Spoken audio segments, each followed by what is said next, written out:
They say every generation has its sound.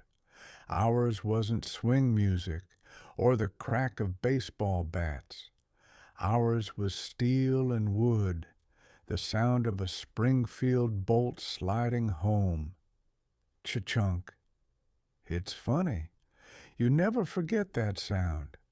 When I hear a rifle bolt today, my heart still stutters, because for us, that sound meant you were ready, ready to live or die in the next heartbeat. My name doesn't matter. The Springfield didn't start in glory. It started in failure. At the turn of the century, America had just finished the Spanish-American War. Our Krag rifles were fine pieces of machinery, but Spain's Mausers outshot and outranged us. When the smoke cleared, the Army took notes, and they weren't proud. The Springfield didn't start in glory, it started in failure. At the turn of the century, America had just finished the Spanish-American War. Our Krag rifles were fine pieces of machinery, but Spain's Mausers outshot and outranged us. When the smoke cleared, the Army took notes, and they weren't proud. So, in 1903, they built something better. They took the lessons of the Mauser, mixed in Yankee ingenuity, and gave us a rifle that would define American marksmanship for half a century. She was beautiful in that no-nonsense kind of way. Walnut stock, hand-fitted steel, 24-inch barrel that could reach out past 2,000 yards.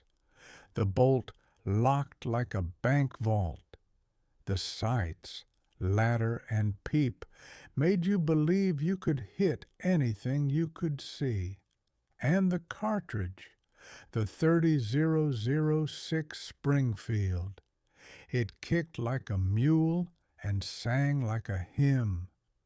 When that bullet left the muzzle at 2,700 feet per second, you could feel it in your teeth.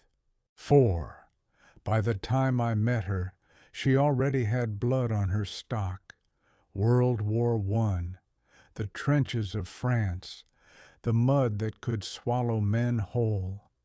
My father's generation took the Springfield to Europe, and the Germans learned her name the hard way.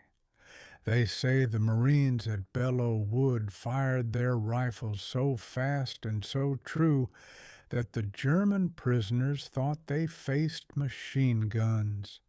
They didn't, just Americans who could shoot. That's what the Springfield gave you, confidence. Every bolt cycle was smooth as breath. Aim, squeeze, crack, cycle, repeat. When you had to fix bayonets, she balanced just right, heavy enough to feel solid, light enough to move like instinct. In that war, the Springfield wasn't just a rifle, it was a teacher. It taught America how to fight modern battles one shot at a time. But war is a cruel teacher. For every German that fell, a dozen of ours didn't come home. Somewhere in those French fields, my father left his Springfield buried in mud, and a part of himself with it. When peace finally came, the rifles came home too. You could find them in farmhouses, guard towers, ROTC ranges, or hanging in garages. She became part of the American landscape. Boy Scouts learned to shoot with her. Marksmen polished her sights like she was sacred. And at Camp Perry, when the sun went down on the rifle range, the wind smelled of oil and walnut and pride. I was one of those boys. Before I ever wore khaki, I learned to shoot my old man Springfield at soda bottles behind the barn. Every time I worked that bolt, I felt closer to him and to something bigger than both of us. I didn't know it then, but that rifle would follow me into my own war. When war came again, the M1 Garand stole the headlines. 8 rounds, semi-automatic, faster fire. But the Springfield didn't vanish. She just changed roles. Snipers, scouts, Marines who didn't trust the newfangled semi-auto. The 1903 A4 sniper variant, with its skinny scope and slow, steady rhythm, wrote its own chapter across the Pacific. On Guadalcanal, some of our boys still carried her.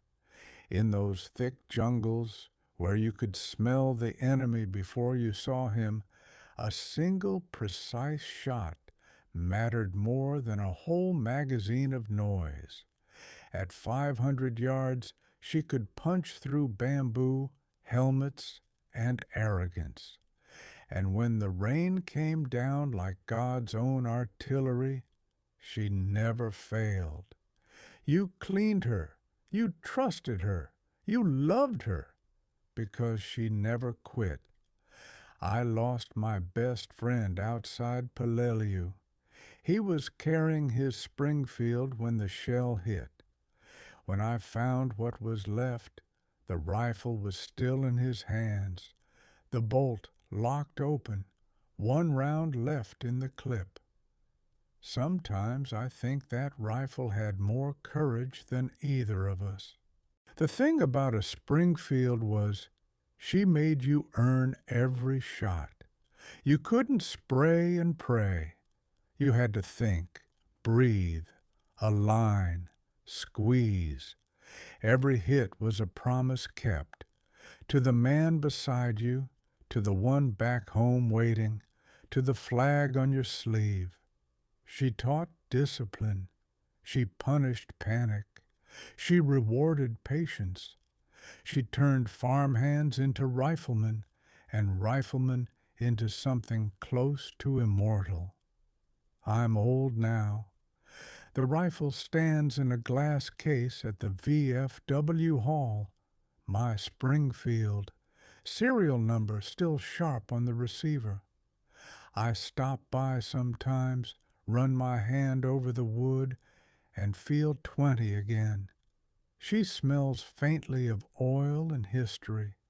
Kids walk past her without looking. That's all right.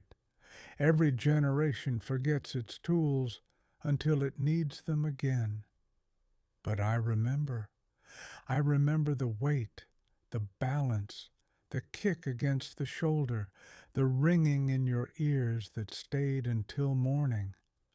I remember the men who carried her and the silence that followed their last shots. They called her the Springfield 1903. But to us, she was simply the rifle, the one that taught America to aim and to never miss when it mattered most.